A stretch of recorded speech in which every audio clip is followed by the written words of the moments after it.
எல்லாருக்கும் கார்த்திகோட அன்பு வணக்கம். இன்னைக்கு முக்கியமான ஒரு தேச தந்தைக்கு தான் பிறந்த நாள். தேச தந்தைனா மகாத்மா காந்தி நினைச்சிடாதீங்க, இன்னைக்கு அக்டோபரும் இல்லை 2ஆம் தேதியும் இல்லை. ஸோ தட் இன்னைக்கு யாருக்கு பிறந்த நாள் பார்த்தீங்க அப்படின்னா தேசிய இராணுவ தந்தைன்னு வேணா அவர் அழைக்கலாம். Because Indian national army INA உருவாக காரணமான அந்த நேதாஜி சுபாஷ் சந்திர போஸ் ஐயா அவர்களுக்கு தான் இன்னைக்கு பிறந்த நாள். ஸோ இன்னைக்கு அவர் நம்ம நினைவு கூர்ந்து நம்ம என்னெல்லாம் அவரை பற்றி படித்தோமோ அவரை பற்றி தெரிஞ்சுக்கணுமோ சின்னதாக ஒரு டிஸ்கஷன், அவ்வளோதான், வேற ஒன்றும் இல்லை. நேதாஜி அவர்கள் மேஜரா எப்போதுமே சொல்ற வார்த்தை என்னன்னா, வன்முறை என்பது, வன்முறைன்னா சண்டை சண்டை போடுறது வந்து ரொம்ப ஒரு மோசமான விஷயம். ஆனா அதை விட கொடுமையானது அடிமைத்தனம். ஒரு மனிதன் அடிமைப்படுத்துறதுன்றது அதை விட ரொம்ப கொடுமையானது அப்படின்னு அவர் அப்பப்போ சொல்லுவார். அவருடைய உரையில வாழ்ந்த அந்த காலத்துல வாழ்ந்தவங்க எல்லாருக்கும் தெரியும். இன்னொரு விஷயம் பார்த்தீங்கன்னா, பிரிட்டிஷ் அரசாங்கம் எல்லாரையும் அடிமைப்படுத்தி அவங்க ஆண்டுகிட்டு அந்த ஃபார்மேஷன்ல இருந்தாங்க. ஒரு பிரிட்டிஷ் பெரிய அந்த லெஜெண்ட் மைட்டி பிரிட்டிஷ், இப்போ எப்படி நம்ம கிரிக்கெட்ல மைட்டி ஆசியஸ்ன்னு சொல்றோமோ, ஒரு மைட்டி பிரிட்டனை வந்து எதிர்த்து அடிக்க முடியும், அட்டாக் பண்ண முடியும்னு நிரூபிச்ச ஒரு ஃபீல்டில் நம்ம நேதாஜி ஐயா தான். ஸோ அந்த ஒரு விஷயத்துக்காக அவருக்கு நம்ம எல்லாருமே சல்யூட் பண்ணி ஆகணும்.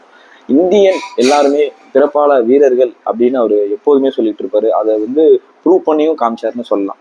ஸோ எல்லாத்துக்குமே வந்து பார்த்தீங்கன்னா மேக்சிமம் வெற்றி வந்தால் பணிவு அவசியம்னு சொல்லுவாங்க, தோல்வி வந்தால் பொறுமை அவசியம், எதிர்ப்பு வந்தால் துணிவு அவசியம், எது வந்தாலுமே நம்பிக்கை அவசியம்னு சொல்லுவார் சுபாஷ் ஐயா. இது இல்லாம அவரை பத்தி மென்மேலும் ஒரு சின்ன சின்ன டீட்டெயில் சொல்லணும்னா, நம்ம இந்தியன் படத்துல இந்த ஃபர்ஸ்ட் பார்ட் இந்தியன் பாட்டுல பாத்தீங்கன்னா கமல்ஹாசன் சார் வந்து INA ஜாயின் பண்ற மாதிரிலாம் காட்டுவாங்க.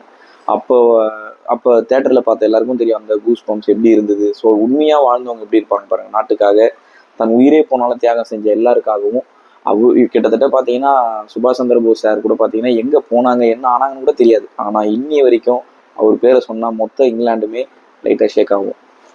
அது மட்டும் இல்லை, அவரை என்னெல்லாம் நம்ம ஒரு ஒரு ஒரு போய்ட்டிக்காக ஒரு பஞ்ச் டைலாக் மாதிரி சொல்லணும்னா, மகாத்மாவே எங்களுக்கு தெரியும், நேதாஜி எங்களுக்கு தெரியும், உங்களுக்கு எந்த முகம் வேணுமோ, சிங்க முகம் வேணும்னா நேதாஜி, பூ முகம் வேணும்னா மகாத்மா, இந்தியனுக்கு ரெண்டுமே உண்டுன்னு உலக எல்லாத்துக்குமே இன்னைக்கு கூட அவங்களே நம்ம ரிமைண்ட் பண்ணலாம் கூட பரவாயில்ல, பிரிட்டிஷ் நேரம் ஞாபகம் வச்சிருப்பாங்க நேதாஜி பர்த்டே அப்படின்னு. ஏன்னா லாஸ்ட் நாட்கள் அவர் எங்கே கழிச்சார் என்ன ஆனார்னு யாருக்கும் தெரியாது. அது இன்னும் ஒரு மிஸ்ட்ரியாகவே இருக்கு.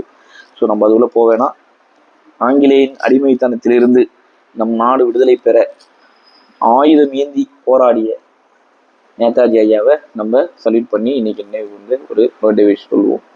ஸோ ஹாப்பி பர்த்டே நேதாஜி சுபாஷ் சந்திர போஸ் சார் அவர்களே. தேங்க்யூ.